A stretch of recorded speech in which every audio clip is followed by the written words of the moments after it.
At Thanksgiving dinner, my daughter-in-law sat in my seat, smiled at me, and said, "You don't sit here anymore." For a moment, I thought I had misheard her. The words hung in the air between us while the rest of the family suddenly became fascinated with their drinks, their phones, or the turkey cooling on the table. No one looked at me, not even my son. I simply stood there holding the pumpkin pie I'd spent all morning baking. The smell of cinnamon and nutmeg suddenly seemed ridiculous. That was the moment I realized this Thanksgiving wasn't going to be about gratitude. It was going to be about humiliation. I'm glad you're here. Follow my story until the end, and tell me what city you're watching from. I'd love to know how far this story travels. For 20 years, Thanksgiving had been my holiday. Not because I demanded it, not because anyone officially gave it to me, but because I was the one who kept the tradition alive. I was the one who woke up before sunrise to start the turkey, the one who ironed tablecloths, the one who remembered which grandchild hated cranberry sauce and which one wanted extra marshmallows on their sweet potatoes. Even after my husband Richard passed away 3 years ago, I kept doing it. Traditions mattered. Family mattered. At least, I thought they did. That Thursday afternoon, I arrived at my son Ethan's house carrying 2 casserole dishes and the pie balanced carefully in my hands. The house looked beautiful. Warm lights glowed through the windows. Laughter drifted out onto the front porch. For a brief moment, my heart felt lighter. Maybe this year would feel normal again. Maybe this year I wouldn't notice Richard's empty place quite so much. When Ethan opened the door, he smiled.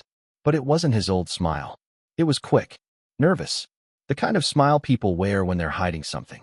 "Hey, Mom." He stepped aside. I walked in. The familiar scent of roasted turkey filled the air. My grandchildren were gathered in the living room. Football played quietly on the television. Everything looked exactly the way Thanksgiving was supposed to look. And yet something felt wrong. I couldn't explain it. Not yet. Brittany appeared from the kitchen. Perfect hair, perfect makeup, perfect smile. Everything about my daughter-in-law always looked carefully arranged, including her kindness. "Margaret," she said brightly. "Not Mom. Not Margaret. It's so good to see you. Just Margaret." Like I was a neighbor dropping by. I handed her the pie. "I made your favorite." She accepted it without looking down. "Great." That was all. "Great." Then she walked away. No thank you. No appreciation. Just great. I told myself not to be sensitive. Maybe she was stressed. Maybe I was imagining things. I spent the next half hour helping set out dishes and arranging food on the buffet table. The entire time, I noticed little things. Tiny things. The kind that seem insignificant until they start piling up. Family photos had been rearranged. Several pictures of Richard and me were gone. The handmade centerpiece I'd given Ethan years ago wasn't on display anymore. Even the serving platter I always used had disappeared. Everywhere I looked, pieces of the past seemed to have quietly vanished. Then Brittany announced dinner. Everyone moved toward the dining room. I followed behind them, still carrying that uneasy feeling in my chest. And then I saw it. My chair. Or rather, what used to be my chair. For 2 decades, I'd sat at the head of the table. Not because I insisted, but because Richard and I had always hosted Thanksgiving together. After he died, the family kept me there. At least until now. Because sitting in my place was Brittany, comfortably seated, already unfolding her napkin, already pouring herself wine, as if she belonged there. I stopped walking. The room suddenly felt very quiet. I glanced at Ethan. Surely he would say something. Surely this was some misunderstanding. Instead, he looked away. That hurt more than anything. Then I noticed the name cards. Each place setting had one. Emma, Lucas, Ethan, Brittany, and where my card should have been, there was no Margaret Collins. Instead, a small white card sat near the far end of the table beside the swinging kitchen door. One word. Guest. I stared at it. Guest. Not mother. Not grandmother. Not family. Guest. Brittany finally looked up. She saw exactly what I was looking at. A slow smile spread across her face. "Family grows," she said. "Things change." No one laughed. No one objected. No one defended me. The silence was worse than any insult. Slowly, I walked toward the seat.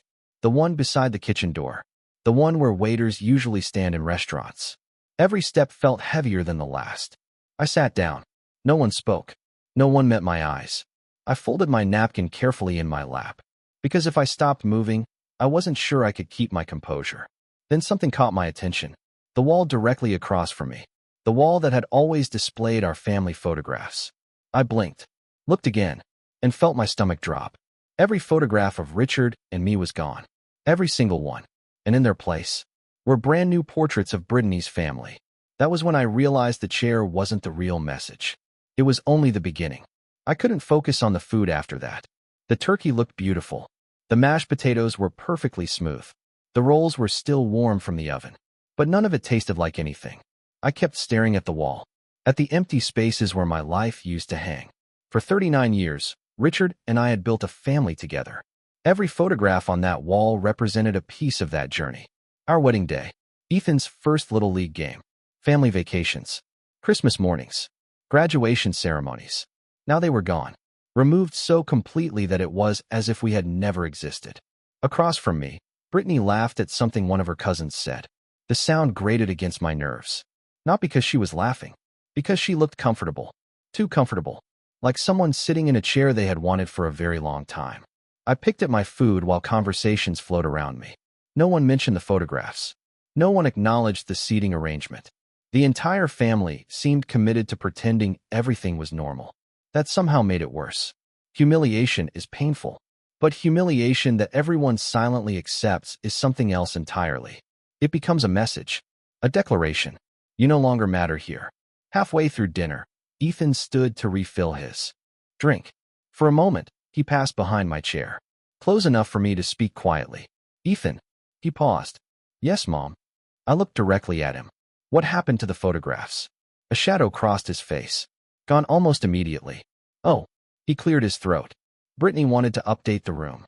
Update. Such a harmless word. Such a convenient word. I nodded slowly. Without asking me. His eyes dropped. It's her house, too. Not our family home. Not the house where Richard had hosted dozens of Thanksgivings. Not the place where Ethan learned to ride a bicycle. Her house, too. I turned back toward my plate. There was no point continuing. Because I already knew what he wasn't saying. The silence told me everything. A few minutes later, Brittany raised her wine glass. Can we all just appreciate how beautiful everything looks this year? Everyone looked around. Several people nodded. One of her friends smiled. The dining room does feel brighter. Brittany beamed. It needed a fresh start. Fresh start. The words landed harder than she probably intended. Or perhaps exactly as hard as she intended. I glanced once more at the missing photographs. Fresh start. As if Richard and I were clutter. As if our memories were outdated decorations.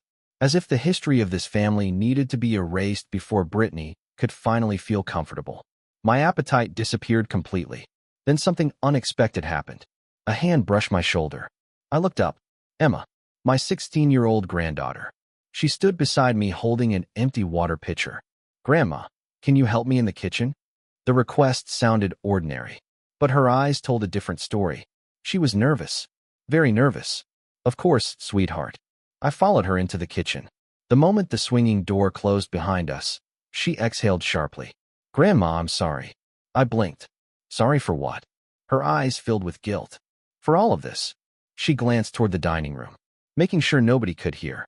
Then she lowered her voice. This wasn't supposed to happen. My stomach tightened. What do you mean? Emma hesitated. For a second, she looked like a little girl again. Not 16. Not nearly grown. Just a child caught in the middle of something she didn't understand. Then she spoke. The pictures didn't disappear today. I felt something cold settle in my chest. What? They've been taking them down for months. Months. The word echoed inside my head. Months. Not an impulsive decision. Not a holiday decoration change. A process. A plan. I stared at her. Months. Emma nodded. Every few weeks another one would disappear. I gripped the kitchen counter, trying to remain calm, trying not to let my shock show. Did your father know? Her silence answered before she did. Eventually she nodded. Yeah. That hurt more than anything else. Not Brittany. I expected things from Brittany. But Ethan? My own son. He had watched my history being removed piece by piece. And he had done nothing. Emma looked miserable. Grandma, I wanted to tell you. It's okay. No, it's not. Her voice cracked. It's really not. For the first time all evening, I felt something warm. Not comfort. Not relief. Validation. Someone else saw it. Someone else knew I wasn't imagining things. Emma glanced toward the dining room again. Then she pulled her phone from her pocket. I probably shouldn't show you this. My pulse quickened. Show me what? She unlocked the screen, scrolled through several photos, then stopped. The image made my breath catch. It was a picture of the dining room, taken 3 months ago. Every family photograph was still there. Every one. Richard's smile. My smile. Our family. All of it. Preserved. Documented. Proof that none of this had happened by accident. Proof that someone had deliberately changed everything. I looked at Emma. When did you take this? August. August. 3 months before Thanksgiving. 3 months before I was labeled a guest at my own family table. Emma swallowed hard. Then she whispered something that made my blood run cold. Grandma. I looked up. She lowered her voice even further. This started months ago.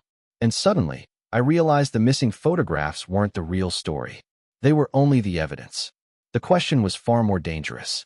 What exactly had Brittany been doing behind my back all this time? I stood in the kitchen staring at Emma's phone. The photograph had been taken in August, only 3 months earlier. Back then, every family picture was still on the wall. Back then, Richard and I still existed inside this house. At least on the surface. Now I couldn't stop wondering what else had changed while I wasn't looking. Emma slipped her phone back into her pocket. Her hands were shaking. Mine probably were too. For a moment, neither of us spoke. The sounds of laughter drifted in from the dining room.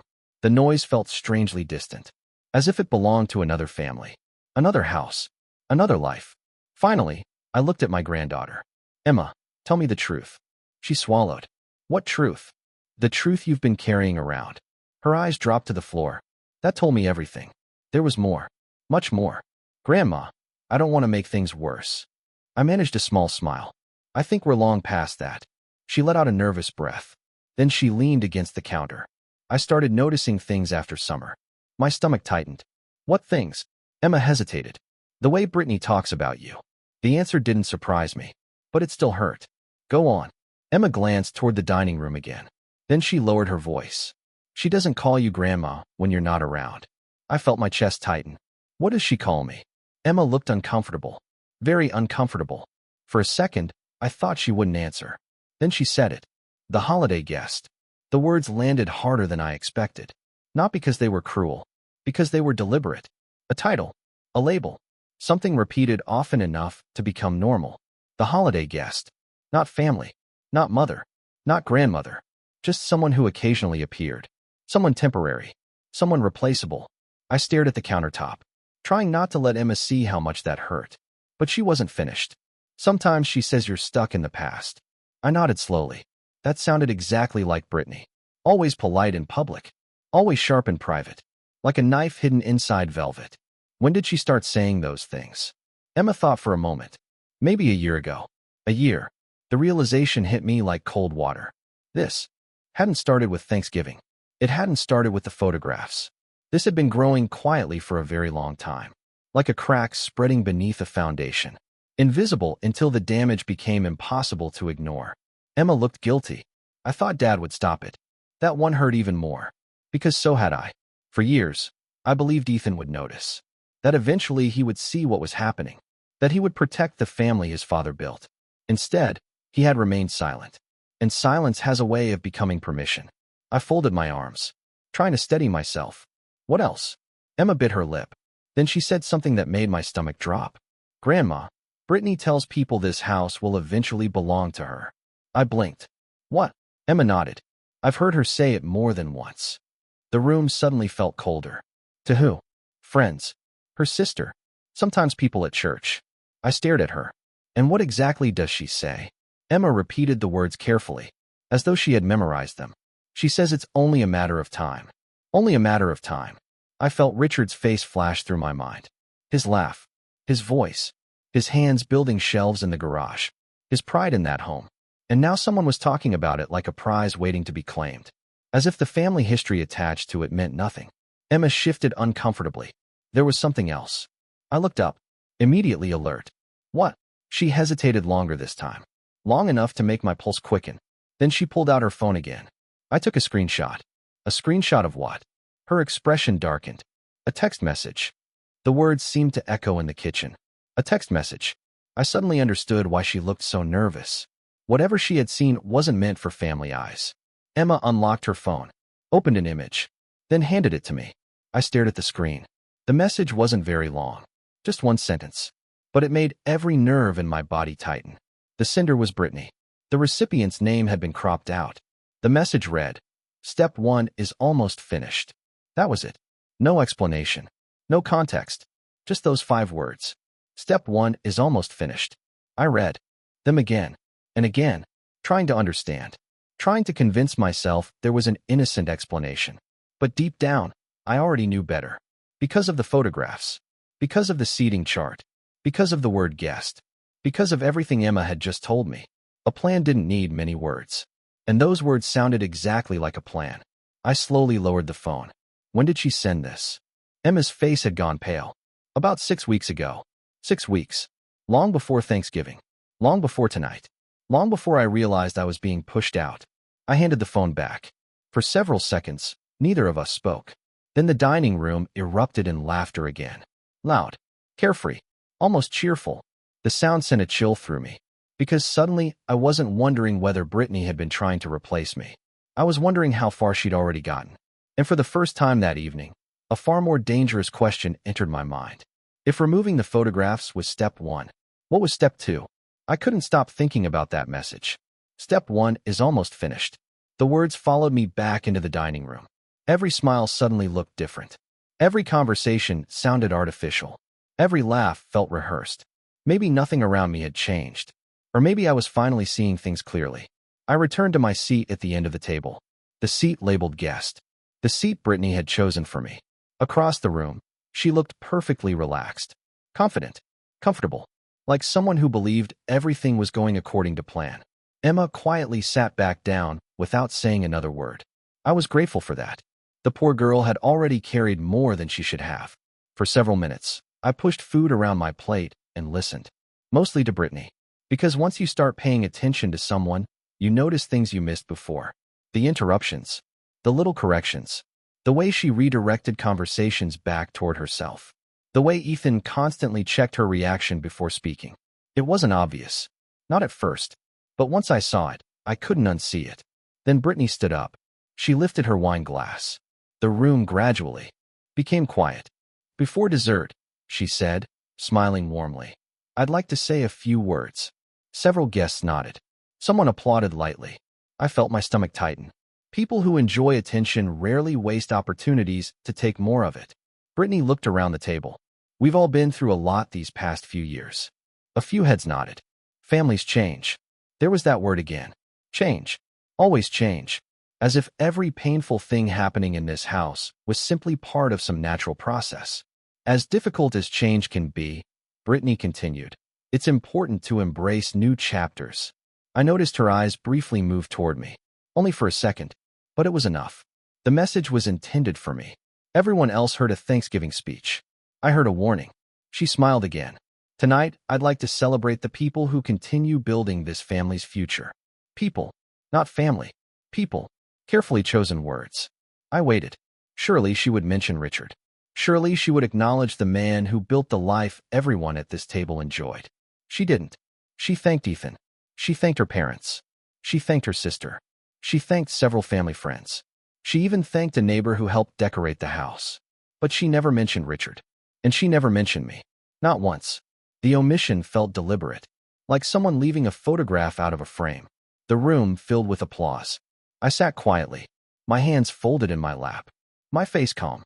But inside, something was breaking. Not my heart. That had happened long ago when Richard died. This was something else. The realization that someone was actively rewriting history. And people were allowing it. Brittany raised her glass one last time. "Here's to knowing when it's time to pass the torch." The room applauded again. Several people smiled. A few even laughed. I felt a chill move through me. Pass the torch. As though I had been clinging to something. As though I was standing in the way. As though the family needed saving from me. Across the table, Ethan stared into his drink. He never looked up. Not once. That hurt more than Brittany's speech. Because betrayal from a stranger is one thing. Silence from your own child is another. Dinner slowly resumed. Conversations restarted. Plates shifted. Silverware clinked softly. And then Brittany disappeared into the kitchen. When she returned, she carried a stack of gift bags. Bright red, decorated with gold ribbon. The room immediately became excited. "Oh, gifts!" Someone laughed. Brittany smiled. Just a little thank you for everyone who helped make this year special. One by one, she began handing them out. Her parents received one. Her sister received one. Friends received them. Even distant relatives received them. The bags weren't expensive. That wasn't the point. The point was inclusion. The point was recognition. The point was making people feel chosen. I watched quietly, waiting. Surely there was one for me. There wasn't. Eventually, every bag had been distributed. Every single one except to the woman sitting at the end of the table. The guest. For a moment, nobody seemed to notice. Then a few people did. An awkward silence settled over the room. Brief. Uncomfortable. Brittany broke it first. Oh. She laughed lightly. I must have miscounted. No one believed that. Not even her. Especially not her. The smile she gave me was far too practiced. Far too prepared. I simply nodded.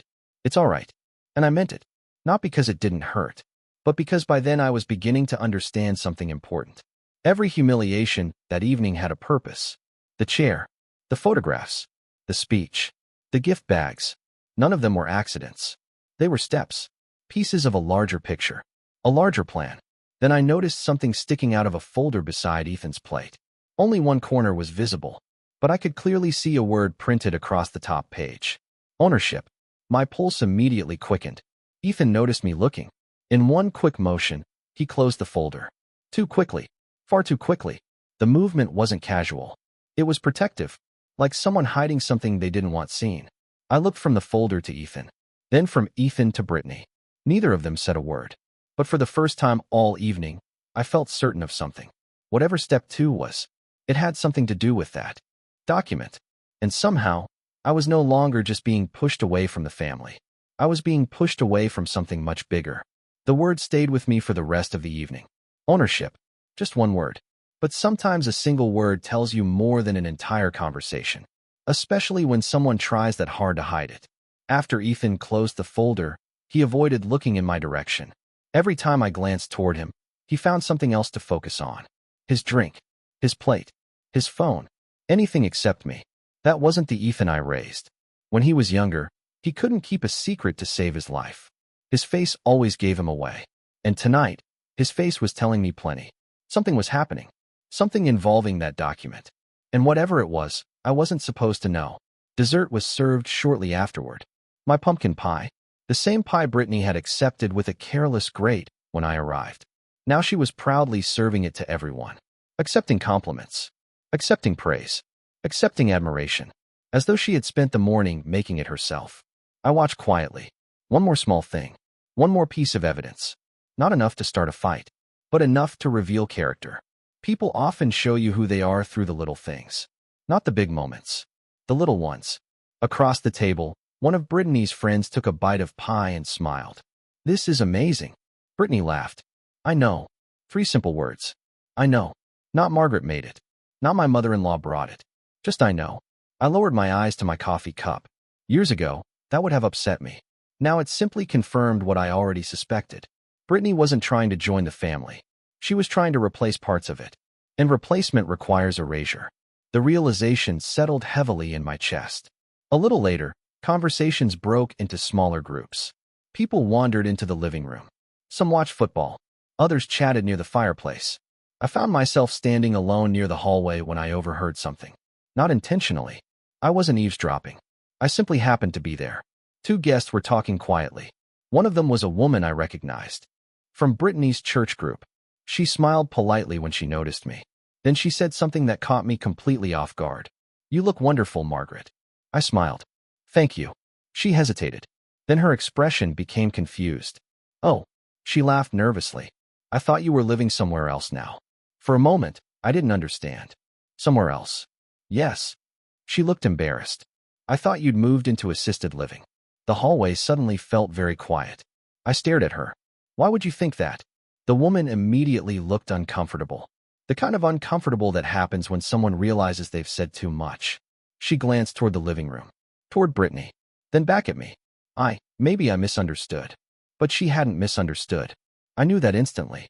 Someone had told her. And there was only one person who would benefit from that story. I forced a small smile. It's all right. The woman quickly changed the subject. But the damage had already been done. Assisted living. The words echoed in my mind. Not because there was anything wrong with assisted living. There wasn't. But because I had never discussed moving anywhere. Not with Ethan. Not with anyone. Yet somehow people were already imagining me gone. Removed. Relocated. Out of the way. The same pattern appeared again. The chair. The photographs. The speech. The gift bags. And now this. The idea that I wouldn't be around much longer. As though someone was quietly preparing the world for my absence. I suddenly remembered something Emma had said. Only a matter of time. At the time, I thought Brittany was talking about the house. Now I wasn't so sure. Later that evening, while everyone gathered in the family room, Emma found me again. She looked nervous. More nervous than before. Grandma. Yes, sweetheart. She glanced around carefully, making sure no one was listening. Then she sat beside me. I remembered something. My attention sharpened immediately. What is it?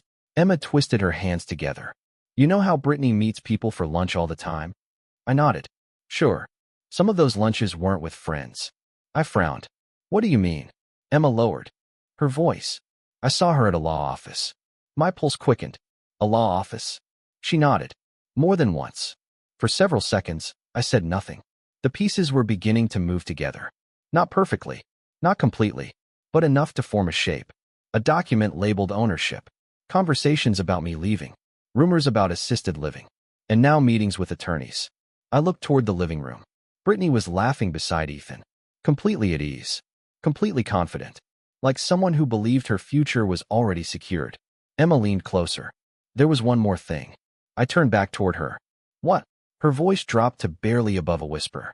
I saw Dad remove your name from something. Every muscle in my body tightened. Remove my name? Emma nodded slowly. I didn't know what it was. My heartbeat accelerated. When? About 2 months ago. 2 months. Long before Thanksgiving. Long before tonight. Long before I realized I was being pushed toward the edge of my own family. I swallowed carefully, trying to remain calm, trying to think, trying not to jump to conclusions. But deep down, I already knew one thing. This wasn't about hurt feelings anymore. This wasn't about respect. This wasn't about family photographs. Somewhere behind all of this was a plan. And whatever Brittany had been building for months, it was connected to that document. It was connected to those meetings. And somehow, it was connected to me. The question was no longer whether something was happening. The question was far more dangerous. What exactly did Brittany think she was about to inherit? That question stayed with me during the drive home. The roads were quiet. Most families were still gathered around fireplaces and dessert tables. Most families were probably ending Thanksgiving with gratitude. I was ending mine with questions. Too many questions. When I finally pulled into my driveway, the house greeted me with the same silence it had carried ever since Richard passed away. For a moment, I sat in the car without moving. The porch light glowed softly against the darkness. Richard had installed that light himself. 22 years ago, I remembered holding the flashlight while he worked. I remembered him laughing because he dropped a screw 3 times. Small memories. Ordinary memories. The kind that become priceless once someone is gone. Eventually I went inside. The house felt different that night. Not empty. Different. As though something I had been refusing to see was finally becoming visible. I made a cup of tea and sat in Richard's old chair. The same chair he used every evening after work. For years, people joked that nobody else was allowed to sit there. They were right. Not because Richard demanded it. Because some places carry meaning. Just like my seat at Thanksgiving. And suddenly I realized something. Brittany had never cared about the chair itself. The chair was symbolic. A declaration. A way of saying that my place in the family now belonged to someone else. The realization made me think about Richard. About conversations we had before he died. Conversations I hadn't revisited in years. Back then, I dismissed them. Now they felt important. Very important.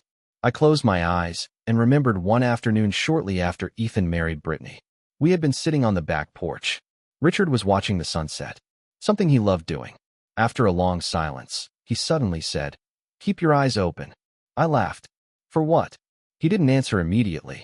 Instead, he took another sip of coffee. Then he said, "Some people enter a family because they want to belong." I nodded. And some. His expression changed. Only slightly. But enough. Some people enter because they want control. At the time, I thought he was being overly cautious. Richard was protective by nature. Especially when it came to family. I never imagined those words would stay with me all these years later. But now they echoed in my mind. Control. Not love. Not belonging. Control. I stared into my tea, thinking about the photographs, the speeches, the rumors, the meetings with attorneys. Every road seemed to lead back to the same destination. Control. Then another memory surfaced. This one much closer to the end of Richard's life. A few months before he passed away, we had spent the afternoon organizing paperwork in his home office. Insurance, documents, tax records, property information, the boring things nobody wants to deal with. I remembered complaining about it. Richard laughed. One day you'll be glad we did this. I rolled my eyes. That's what you always say. He smiled. Then he became serious. Very serious. Serious enough that I still remember the exact look on his face. Promise me something. I looked up. What? If anything ever feels wrong after I'm gone. He paused. Don't assume you know the whole story. At the time, I thought he was talking about grief. About family disagreements. About life after loss. Now I wasn't so sure. I opened my eyes. The tea had gone cold. Outside, the wind rattled against the windows. For the first time all evening, a strange feeling began to replace the hurt. Not relief. Not confidence. Curiosity. Because the more I thought about Richard, the more I remembered something else. Richard never left important things unfinished. Never. Not once. He planned everything. Vacations. Investments. Retirement. Even the flowers he wanted at his funeral. Organization was practically a hobby for him, which raised a troubling question. If Brittany had been meeting attorneys, if Ethan had been hiding documents, if they believed ownership was changing hands, had they ever stopped to ask whether Richard had already planned for that possibility? The thought made me sit up straighter. For the first time all night, I wasn't thinking about what Brittany was doing. I was thinking about what she might not know. And there is a difference. A very important difference. I stood and walked toward Richard's old office. The room hadn't changed much. His desk still sat beneath the window. His books still lined the shelves. His framed navy photograph still stood beside the lamp. I ran my fingers along the edge of the desk. Memories everywhere. Then I noticed something. A locked drawer. One I hadn't opened in years. My pulse quickened. I knew exactly what was inside. Or at least I thought I did. Important documents. Estate records. Legal paperwork. The things Richard insisted on keeping organized. For a moment, I simply stared at it. Thinking. Remembering. Wondering. Because. Suddenly, I wasn't afraid Brittany might be winning. I was beginning to suspect she might not understand the game she was playing. And if there was one thing I knew about my husband, it was this. Richard Collins never trusted the future to chance. Which meant there was a very real possibility that everything Brittany believed about ownership was completely wrong. And somewhere inside that desk, I had a feeling the truth was waiting for me. For almost a minute, I stood there staring at the locked drawer. I hadn't opened it since Richard died. Part of that was grief. Part of it was avoidance. Some things carry too many memories. And sometimes memories are heavier than boxes. I reached into the small ceramic bowl that sat on the bookshelf beside the desk. Exactly where Richard always left spare keys. For a second, I almost laughed. Of course they were still there. Richard never changed his system. Not once in 40 years. My fingers closed around a small brass key. Suddenly my heart was pounding. Not from fear. From anticipation. Because deep down, I already knew this wasn't just a drawer. It was a message from a man who planned everything. I slid the key into the lock, turned it, and opened the drawer. Inside were several neatly organized folders. Nothing surprising about that. Richard organized paperwork the way some people organize libraries. Every folder labeled. Every document dated. Every detail accounted for. I sat down at the desk and carefully lifted the top folder. Estate planning. My pulse immediately quickened. Beneath it sat another folder. Property trust. Then another. Beneficiary documents. I stared at them. The words felt familiar, and yet somehow more important than they ever had before. Outside, the wind continued rattling against the windows. Inside, the house remained silent. For the first time all day, I felt completely alone, and strangely grateful for it. No interruptions. No speeches. No Brittany. Just facts. And facts have a way of cutting through manipulation. I opened the property trust folder first. Several pages immediately fell into view. Legal language. Signatures. Dates. Most of it wasn't easy reading. But one thing became obvious very quickly. The trust wasn't structured the way I expected. In fact, it wasn't structured the way most people would expect. I leaned closer, reading carefully, then reading again, because surely I had misunderstood. Except I hadn't. My hands tightened around the paper. Richard hadn't simply left property to Ethan. The trust was layered, conditional, protected, and most importantly, controlled. By design. A strange feeling spread through me. Not relief. Not yet. But something close. Because suddenly Brittany's confidence made a lot less sense. The house, the assets, the family property. None of it appeared to work the way she seemed to believe. I continued reading. Page after page. Clause after clause. Richard's voice practically echoed through every sentence. Precise. Careful. Methodical. The same man who planned family vacations 6 months in advance had apparently planned his estate with the same level of detail. Maybe more. Then I found something that made me stop completely. A section highlighted in yellow. Not by me. By Richard. Years ago. As if he wanted to make absolutely certain I wouldn't miss it.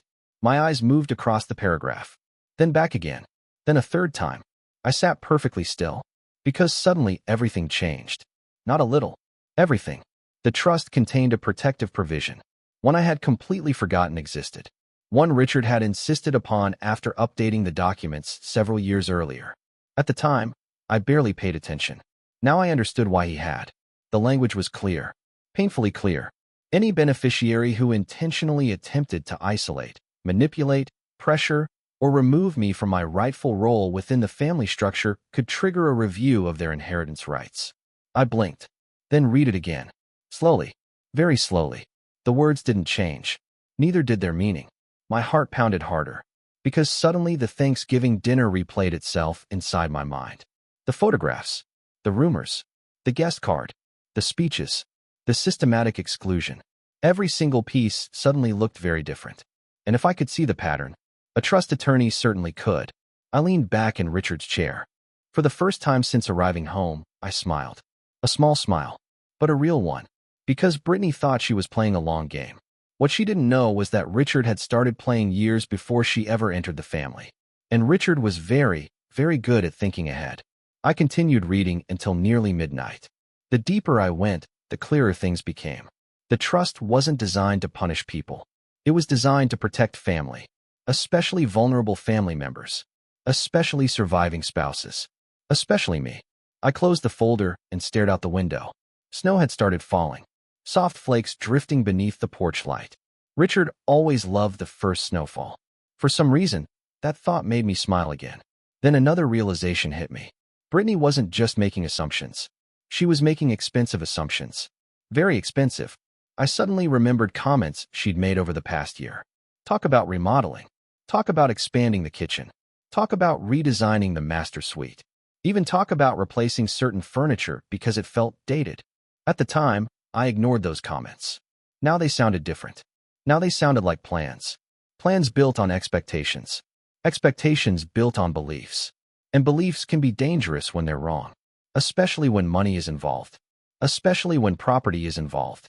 Especially when someone becomes overconfident. Then I remembered something else. Emma's words.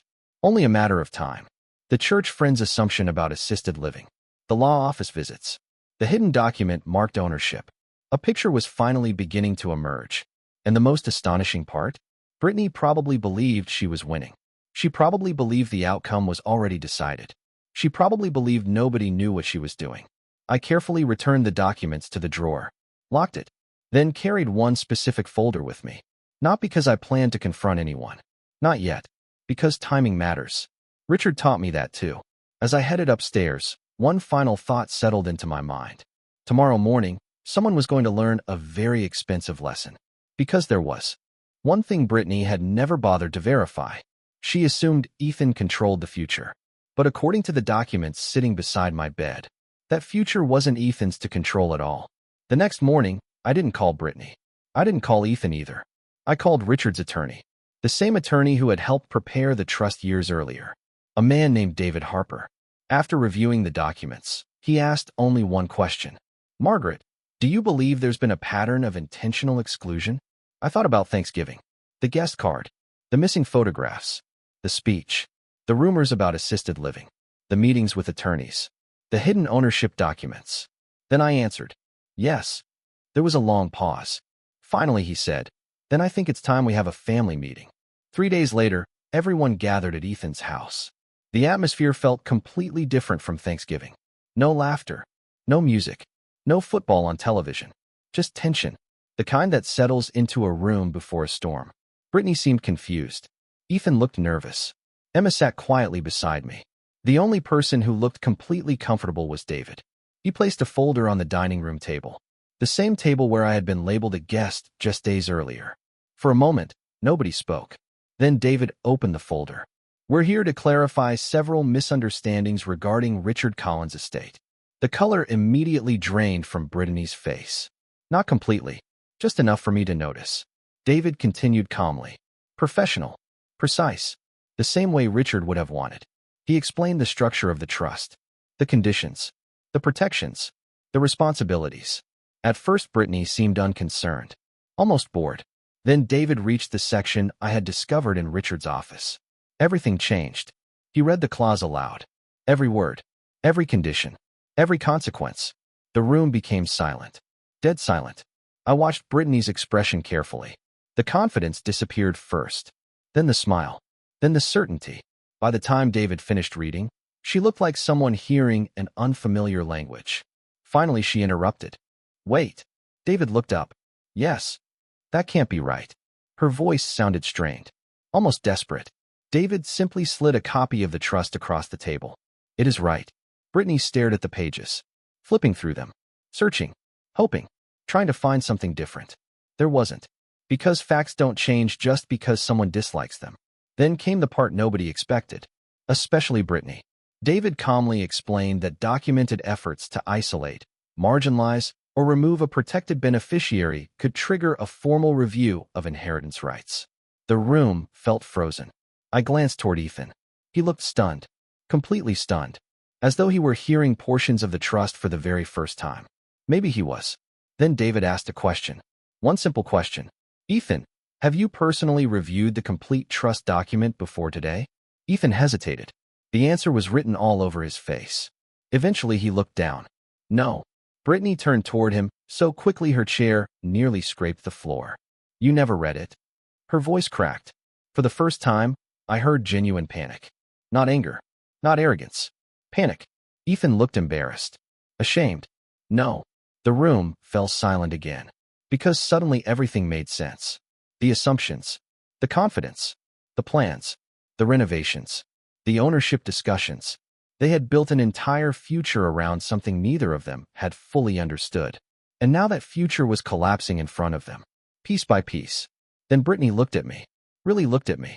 Perhaps for the first time in years. And I could see the realization hitting her. She hadn't outplayed me. She hadn't even outplayed Richard. She had walked directly into a trap built long before she knew it existed. No one spoke for several seconds. Then Ethan turned toward me. His eyes were red. Mom. I could hear the regret in his voice. Real regret. Not performative. Not convenient. Real. I'm sorry. The words were quiet. But they mattered. Because for the first time, he wasn't looking at Brittany before speaking. He was looking at me. I should have stopped this. I nodded slowly. Part of me wanted to stay angry. Part of me wanted to hold on to the hurt. But another part remembered the little boy who used to run into my arms after school. The little boy Richard and I raised. The little boy who got lost somewhere along the way. I know. That was all I said. Because sometimes healing begins with 2 words. Not 20. Across the room, Brittany remained silent. There was nothing left to say. The trust was clear. The facts were clear. The consequences were clear. And for once, manipulation had nowhere to hide.